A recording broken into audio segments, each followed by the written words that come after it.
Hey nerdy knitters, in this video we're looking at the basics of slip stitch color work. We'll look at some charts and some written instructions and work a few rows of a pattern. We'll look at this dice check pattern and knit a few rows of this. And we'll look at other samples like this one right here called bricks. Before we'll look at those instructions and patterns, there's a few things you need to know about slip stitch color work. Slipping stitches is always done purlwise, but it can be done with the yarn held to the wrong side of the work or to the right side of the work, and your pattern will tell you that. One quick way to check is to look at the pattern. If the stitch has elongated stitches, those floats were probably held to the wrong side of the work. If the floats were carried across the front to create a decoration, then they were held to the right side of the work. For slip stitch color work patterns, you can have more than two colors. You can have a multitude of colors. And the amount of rows they're worked will vary. Most often you'll see each one is worked in 2-row increments. So you can do a right side row followed by a wrong side row and then switch to a different color. But that's not always the case. Sometimes you might work one row of one color, as we'll see in the pattern we're looking at today, the dice check pattern. And you can use any combination of garter stitch and stockinette. Different patterns will have different results, and we'll look at some of those examples today. But one final tip, if you have a variegated yarn that you're not sure what to do with, slip stitch color work is a great way to use that yarn. I knit this cowl using a Malabrigo yarn, and you can see the slip stitch pattern in there. And it really highlights those beautiful variegated colors. Another way to use variegated yarns is with something like this pattern. You would use a solid for one color and use your variegated yarn for the other color. That would break up any of that odd pooling you can sometimes get with variegated yarn. So if you have a variegated yarn, you're not sure what to do with it, try a slip stitch color work pattern and see what your results will be. Now let's look at some slip stitch color work charts and written instructions and work a few rows to see how these rules look in action. Now that we know the basic rules of slip stitch color work, let's take a look at a few examples. This one is called dice check. You can see it's worked in stockinette stitch. It uses 3 colors, but they're not all used for the same amount of rows. The red is only used for 1 row at a time. The blue and the white are used 2 rows each at a time. But you're only using 1 color per row. While you're working this blue row, you are slipping the red stitches. The only symbols you have to be aware of for this particular pattern are the slipped stitches. We're slipping with the yarn held to the wrong side of the work to produce the elongated stitches. All of the floats are on the back. So if you're working a right side row, you're holding the yarn to the back of the work. If you're working a wrong side row, you're holding the yarn to the front of the work. Now, if you're following the written instructions, the only things you need to be aware of are the color names, as like the key up here. There's color 1, color 2, color 3. It might be color A, color B, any combination of that. But you'll want to be aware of that, and you'll also be looking for these slip 1 or slip 2, and with yarn in front or with yarn in back. Those are the words you'll be looking for when you're working a slip stitch pattern. Now let's take a look at another example. This one is called bricks. Here's a sample of it right here. From looking at the chart and the pattern, we can see this one uses a combination of stockinette and garter. Our little bricks are worked in stockinette stitch, and our mortar is worked in a garter stitch, and that is shown here as well. You're working 1 color at a time, 2 rows each, and then switching to the other color.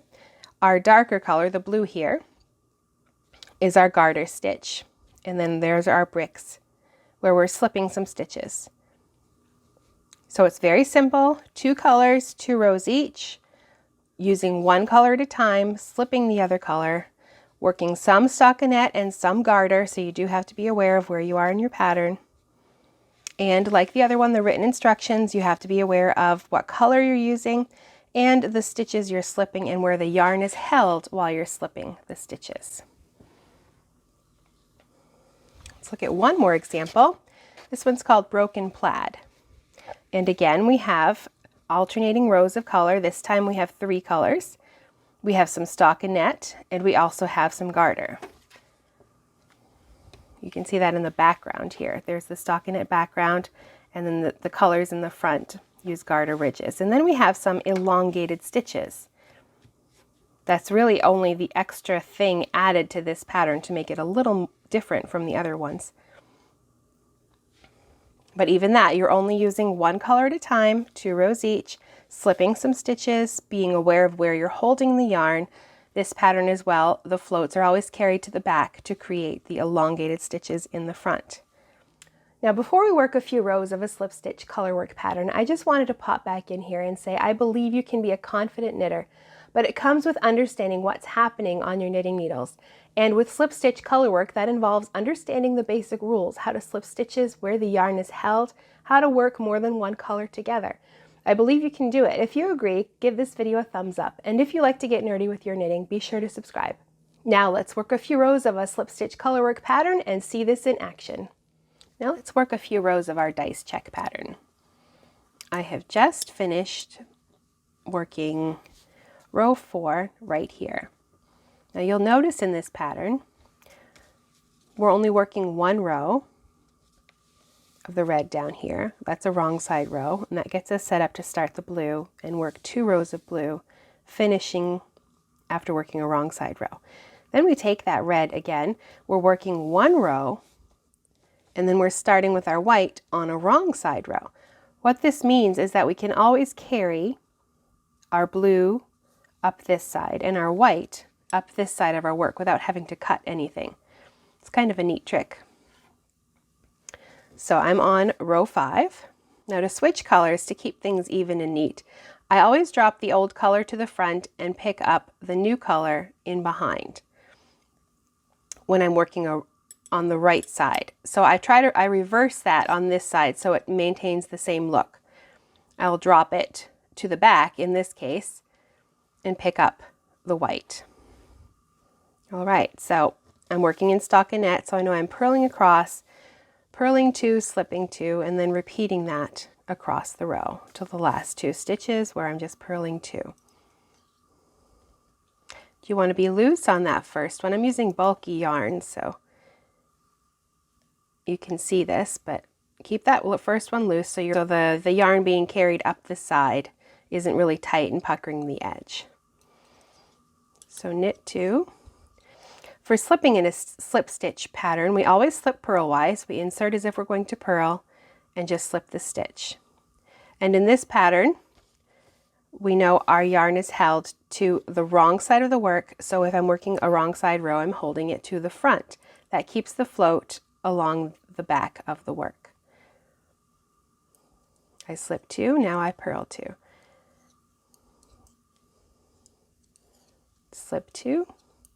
Another thing to pay attention to is the yarn float. If my stitches are all bunched up on the end, that float's going to be really tight and it's going to pucker up my stitches. So keep them spread out while you're working.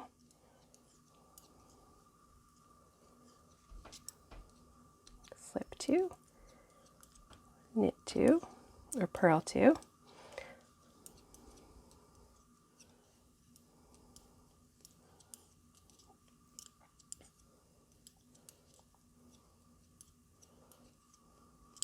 And the final 2 purls. All right, so I turn and I'm back on a right side, and I have to work 1 more row of the white to get back on that end. You can see it's just simply knitting and purling and slipping stitches. And on the second row, when you're doing 2 colors, I can see I'm just doing the same exact thing, so I don't even have to look at my instructions.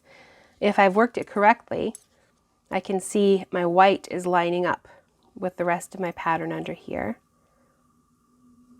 And that all looks correct. I don't even have to look at the instructions. I can just knit across and slip the red stitches.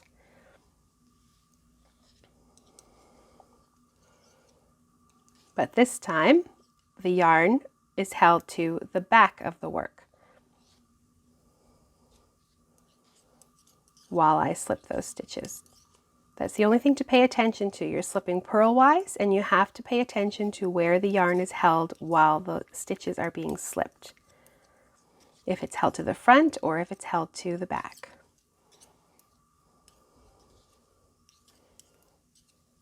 And this is slip stitch color work. It's very simple. You're only using one color at a time.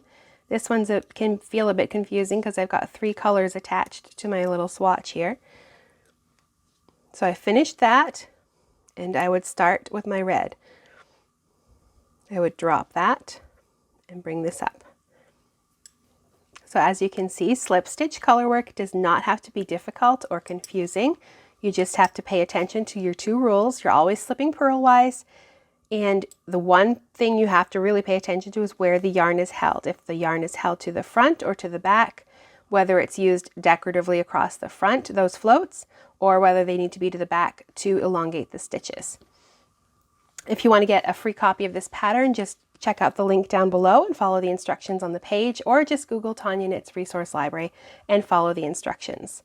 I think this pattern is really cute. It would make a cute pillow, or if you used 3 similar colors in like a varying gradient, you'd have like a gingham check, and that would be really, really pretty. So there you have it, the basics of slip stitch color work. If you like to get a little nerdy with your knitting, be sure to click subscribe.